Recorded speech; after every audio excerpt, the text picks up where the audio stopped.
Okay, this is the final video of chapter 5. When we think about the Bill of Rights, the amendments, all of that stuff, it says here, they all sound benign and neutral until one asks, tax who for what? Appropriate what for whom? To protect everyone's contracts seems like an act of fairness, of equal treatment, until one considers that contracts made between rich and poor, between employer and employee, landlord and tenant, creditor and debtor, generally favor the more powerful of the two parties.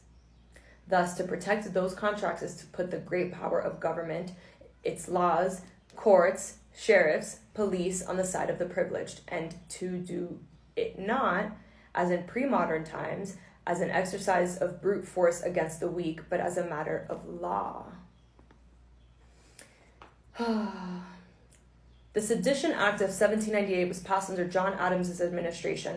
The Sedition Act made it a crime to say or write anything false, scandalous, or malicious against the government, Congress, or the president, with intent to defame them, bring them into disrepute, or excite popular hatreds against them.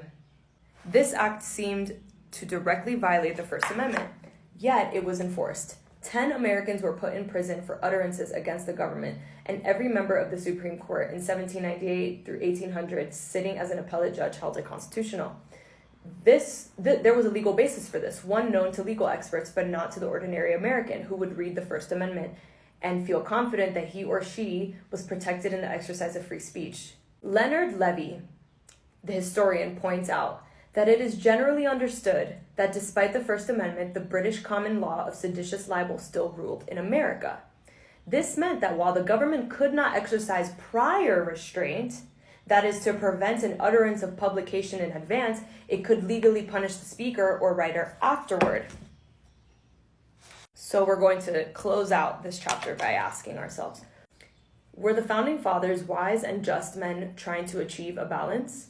In fact, they did not want a balance, except one which kept things as they were, a balance among the dominant forces at the time. They certainly did not want an equal balance between slaves and masters, propertyless and property holders, Indians and white. The American Revolution, the Founding Fathers. Yeah, what do y'all think? Let me know.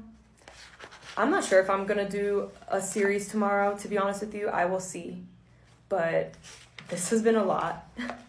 And I might need to take a break for a day. So we will see what happens, but I hope that y'all enjoyed this. I will talk to y'all soon.